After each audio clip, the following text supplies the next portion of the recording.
Assalamualaikum warahmatullahi wabarakatuh. Selamat siang, saya ucapkan kepada teman-teman mahasiswa sekalian di mata kuliah Sejarah Peradaban Islam yang konon katanya mata kuliah yang agak membosankan bagi para mahasiswa. Oke, kita lanjutkan bersenang-senang di pertemuan ke-9. Saya reviewkan sedikit untuk pertemuan yang lalu. Di pertemuan ke-8 sebelum UTS kita membahas tentang penyebaran Islam pada masa Andalusia. Salah satu yang paling terkenal adalah ketika penaklukan di Spanyol, Andalus, yang melahirkan beberapa dinasti, salah satunya Abbasiyah. Oke, sebelum kita lanjut ke Perang Salib, sehat-sehat semua hari ini? Oke. Sebelum kita lanjut, monggo kita bisa berdoa dulu agar mata kuliah yang kita sampaikan nanti bisa bermanfaat baik untuk teman-teman maupun untuk kita semuanya. Oke, Alhamdulillah wali syafaati Rasulullah. Fatihah. Oke, sebelumnya saya pengen bertanya dulu ke teman-teman. Ada yang pernah tahu, pernah dengar di mana sih lokasi perang salib itu sebenarnya? Di Timur Tengah. Ya, Timur Tengah itu banyak. Lokasinya ada di Yerusalem atau yang sekarang daerahnya dikuasai oleh Israel ya. Oke, sejarah perang salib sebenarnya ini histori yang cukup panjang kalau dijelaskan, tapi saya akan coba menjelaskan dengan tempo yang sesingkat-singkatnya agar tidak membosankan. Yang pertama dimulai dari latar belakang terjadinya perang salib. Dinasti Abbasiyah pada masa-masa akhir kejayaannya terbagi menjadi beberapa dinasti kecil. Salah satunya dinasti Fatimiyah yang dikepalai atau dipimpin oleh seorang khalifah yang masih berumur 9 tahun. Raja yang masih berumur 9 tahun. Dia punya wazir, kalau wazir itu bahasa Indonesianya itu Perdana Menteri. Dia sangat anti dengan yang namanya Kristen.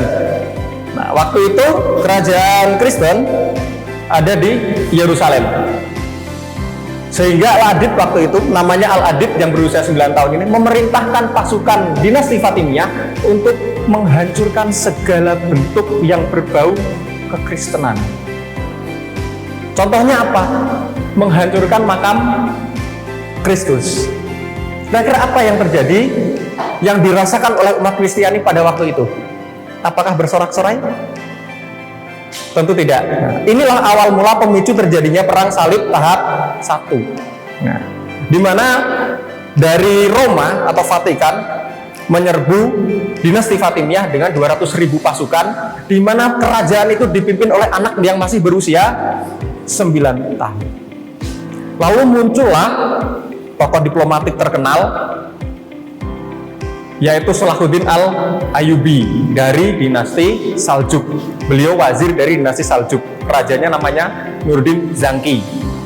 Tadinya pasukan salib mau menyerang Fatimiyah, Saljuk juga mau menyerang Fatimiyah. Kenapa? Karena pengen dalam tanda kutip diselamatkan, kalau nggak mau dibilang ikut dikuasai juga.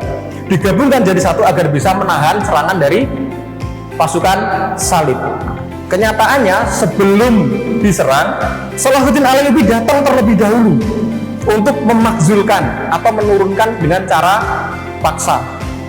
Bahasanya ngomong enaknya itu, Al-Adid, adik yang masih 9 tahun ini, monggo silahkan turun, saya gantikan karena Anda tidak punya kecakapan untuk menghadapi perang salib. Apakah diberikan? Dengan senang hati diberikan, walaupun nanti endingnya ada konflik. Inilah perang salib pertama mulai antara Salahuddin Al-Ayyubi dengan Raja Baldwin IV. Masalahnya muncul sekarang.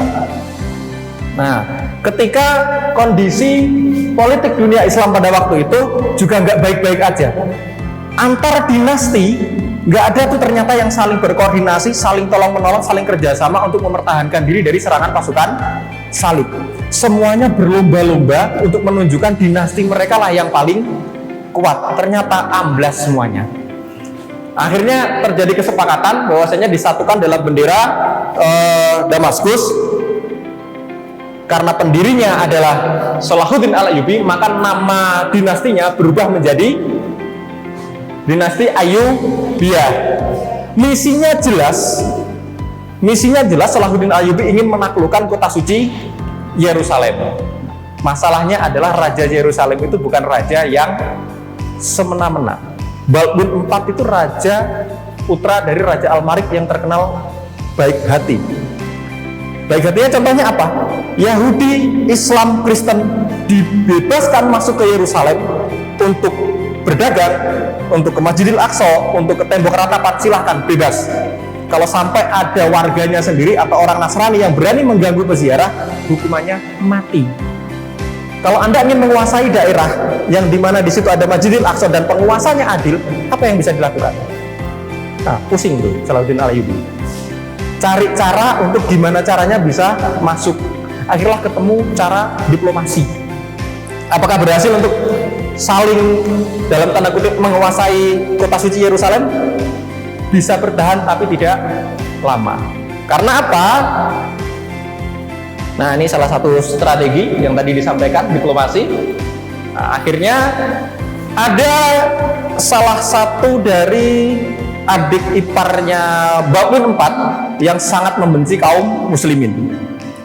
Saking bencinya, setiap pedagang dari muslim dihadang, dirampas dagangannya, diambil kendaraannya, ada kuda, diambil semuanya. Intinya ada perlakuan yang tidak menyenangkan dari pasukan salib ke pedagang Islam pada waktu itu. Ini yang dijadikan titik balik Salahuddin Al-Ayyubi untuk menyerang. Pertama, diplomasi dulu. Diplomasi yang dilakukan adalah Raja Balbun nggak usah ikut campur, saya ingin menyerang pelaku yang telah memusuhi para pedagang dari umat Islam. Pertama, masalah ini bisa diselesaikan dengan cara yang diplomatik, selesai, tidak ada masalah. Kejadian kedua, ternyata sang adik ipar dari Balbun IV ini menyerang camp atau tempat tinggal dari adik Salahuddin Al-Ayyubi dan dibunuh adiknya, perempuan. Ini dia yang menyebabkan terjadinya perang salib atau perang Hatim yang kita kenal sebagai perang paling sukses yang dimenangkan oleh Salahuddin Al-Ayyubi, bahkan diangkat di sebuah film berjudul Kingdom of Heaven, kalau pernah lihat teman-teman. Nah, di situ ada satu cuplikan menarik. Melanjutkan keterangan saya yang tadi, setelah pembantaian dari camp pemukiman umat Islam, Salahuddin Al-Ayyubi memberikan surat tantangan keras ke Yerusalem. Tuntutannya apa? Agar Yerusalem menyerah, pelaku pembunuhan adiknya tuh diserahkan untuk kepalanya itu. Terima nggak kira-kira Yerusalem? Raja Balbun ini raja yang sejak kecil kena penyakit kusta. Kusta itu nggak boleh kena matahari. Sekali kena matahari maka langsung is dead di tempat. Itu hitungan menit pada waktu itu karena belum ada obatnya ya. Kusta itu penyakit mengerikan pada waktu itu dan orang Islam menyebutkan bahwasanya ini kutukan karena Anda tidak segera bertaubat gitu. Tapi bukan karena itu. Raja Balbun memang sudah kena penyakit kusta sejak dari usia 7 tahun. Raja Balbun memenangkan perang dengan Salahuddin Al-Ayyubi di Montisgar ketika usianya baru 16 tahun. Menang dalam bentuk apa? Menang menahan banyaknya korban yang jatuh. Melalui apa? Diplomasi. Kenapa Salahuddin Al-Ayyubi nggak menyerang? Padahal momen itu sudah ditunggu sejak lama. 88 tahun umat Islam menunggu agar bisa menaklukkan Yerusalem, dan itu tadi kesempatan paling menguntungkan. Apa poin yang bisa dipetik kalau raja yang kena matahari langsung meninggal, tiba-tiba dia memutuskan untuk memimpin pasukan? Yang dipikirkan Salahuddin Al-Ayyubi pada waktu itu adalah ada raja yang benar-benar memikirkan nasib dari rakyat sampai rela berkorban keluar hanya untuk mencegah biar nggak terjadi perang. Akhirnya dari percakapan tadi, Raja Balbun meminta Salahuddin Al-Ayyubi untuk kembali. Tolong kembali, pelakunya akan saya hukum dengan tangan saya sendiri.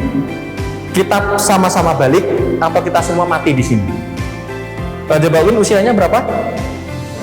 16. Jadi setelah kejadian diplomasi tadi, bentuk diplomasi yang berhasil, pasukan Yerusalem masuk ke benteng Kerak namanya, pasukan Salahuddin Al-Ayyubi kembali ke Damaskus. Apa yang terjadi setelah itu?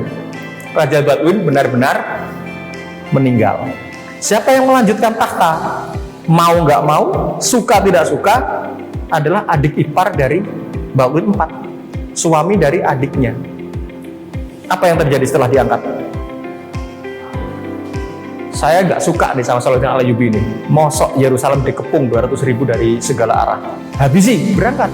Tanpa strategi, tanpa persiapan, tanpa surat. Kalau dunia perang itu namanya adab. Bapak Ibu yang saya hormati, penguasa Damaskus, saya mau menyerang Anda loh. Oke ya, kita nah itu caranya. Jadi nggak bisa tuh, datang-datang langsung nyerang tuh nggak bisa. Itu namanya kejahatan perang. Dia nggak pakai itu, beneran nggak pakai itu. Datang-datang langsung nyerang ke kampnya Salahuddin Al-Ayyubi. Yang terjadi menurut cerita sejarah Islam yang sering teman-teman dengar dari apa? Mungkin film, majalah. Kalah atau menang? Dihabisi dalam waktu 3 hari. Hanya 3 hari pasukan Kristen maksudnya. Kenapa? Karena tanpa persiapan, jaraknya jauh, sementara Salahuddin Al-Ayyubi ini menetap. Ada sumber air, ada makanan, lengkap, diserang, ya enak. Sementara yang mendatangi itu lewat padang pasir. Nah, jauh, capek, ya sudah. Setelah menaklukkan pasukan Yerusalem yang dengan nekat tanpa persiapan, akhirnya Salahuddin Al-Ayyubi punya peluang untuk menguasai kota suci Yerusalem. Apakah bisa langsung dikuasai? Nah ini nanti, apakah bisa langsung dikuasai? Ternyata masih menyisakan satu orang. Menyisakan satu orang kesatria di situ, tugasnya dia di situ untuk jaga. Peranglah selama 7 hari. Akhirnya mencapai kesepakatan bahwasanya kotanya diserahkan, seluruh penduduk Yahudi, Nasrani, siapapun yang ada di kota Yerusalem disuruh keluar sampai ke pelabuhan, dijaga keselamatannya. Itu untuk perang salib pertama, sehingga Islam menangkan dengan sedikit mudah, walaupun tentu korban nyawa nggak bisa dihindarkan. Saya ingin menjelaskan kepada teman-teman bahwasanya masalah sepelik apapun tidak harus langsung dihadapi dengan kekerasan. Itulah nilai-nilai moderasi beragama. Lantas bagaimana setelah perang salib usai? Bagaimana kondisi kehidupan sosial dan budayanya setelah dipimpin Salahuddin Al-Ayyubi? Saya mau katakan ini menuju kebangkitan setara dengan dinasti Abbasiyah awal-awal berdirinya, masa kejayaannya. Salahuddin Al-Ayyubi berhasil membuat kota suci Yerusalem menemukan kembali kemegahannya. Dampak ekonomi, perang salib, ketika perang salib itu berkecamuk, nggak ada ceritanya ekonominya stabil, rata-rata chaos dan hampir nggak ada pergulatan perdagangan yang berarti. Namun setelah perang salib berakhir, jalur sutra kembali hidup, Yerusalem jadi pusat ekonomi kembali bersamaan dengan Madinah dan juga Makkah. Pendapat Muslim terhadap salib dan Eropa, mohon maaf ini terhadap perang salib dan Eropa. Apa sih pandangan para ulama, para orang Muslim, kaum Saracen pada waktu itu terhadap perang salib dan yang ada di Eropa itu kira-kira bagaimana? Ada banyak pandangan terkait hal ini. Ada yang mengatakan bahwasanya perang salib ini bukan hanya perang membela agama, tetapi ada konflik of interest di situ, kekuasaan, karena di situ ada kota suci untuk 3 agama. Lanjut, warisan dan pengaruh peradaban Islam tadi sudah saya jelaskan. Oke, dari presentasi DPP dan cuplikan video yang saya tampilkan barusan, apakah ada yang perlu didiskusikan atau mungkin masih mengganjal dan bisa ditanyakan? Saya persilahkan. Ya, jangan rebutan, satu-satu. Oke?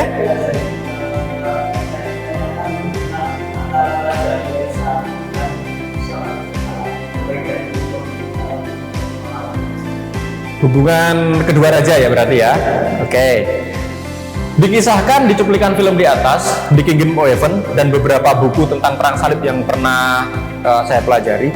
Di situ disebutkan bersahabat, berkomunikasi dengan baik, saling ini bertukar cenderamata dan lain sebagainya. Teman-teman perlu diketahui bahwasanya tidak pernah ada hubungan antar raja yang ingin menguasai satu wilayah itu baik-baik aja, tuh nggak ada. Jadi saya bisa pastikan tidak ada bukti pendukung ilmiah yang konkret yang menyatakan bahwasanya Salahuddin Al-Ayyubi dengan Raja Balun IV ini berteman. Itu namanya kalau secara teori rasa hormat antagonistik. Mungkin itu. Ada yang lain? Ya? Jadi kan kenapa Yerusalem itu kayak menjadi besar kekuasaan gitu, kenapa kerajaan besar ada di dunia sampai saat itu ingin menguasai Yerusalem? Kenapa harus Yerusalem? Kenapa harus Yerusalem yang ingin dikuasai? Ada beberapa kerajaan, saya nggak bilang Kristen ya, kerajaan di Eropa mayoritas, ya itu waktu itu. Ada Raja William dari Inggris, ada dari Paus yang ada tempatnya di Roma. Semuanya ingin menguasai Yerusalem. Kenapa kira-kira harus Yerusalem yang dijadikan objek untuk diperebutkan? Jawabannya sederhana. Kenapa sekarang Jombang yang dulunya kota yang biasa-biasa aja setelah ada makam Gus Dur jadi ramai itu? Kenapa kira-kira? Karena di situ menghidupkan sendi-sendi politik, ekonomi, sosial, budaya ngumpul di situ semua. Kenapa ngumpulnya di Yerusalem? Di situ ada apa aja kira-kira? Ada Masjidil Aqsa. Itu punya siapa? Punya umat Islam. Ada makam Kristus, punya. Oke, ada lagi tembok ratapan, punya Yahudi. Hanya 3 agama samawi ini yang dulu populer atau mayoritas di Eropa dan Timur Tengah. Nggak ini apa namanya, bener-bener nggak ada motif agama di situ. Ada, justru motifnya untuk menguasai itu pakai agama. Ya walaupun nggak semuanya tanah ya, semuanya ada murni membela panji-panji agamanya masing-masing. Oke, ada lagi? Oke ya.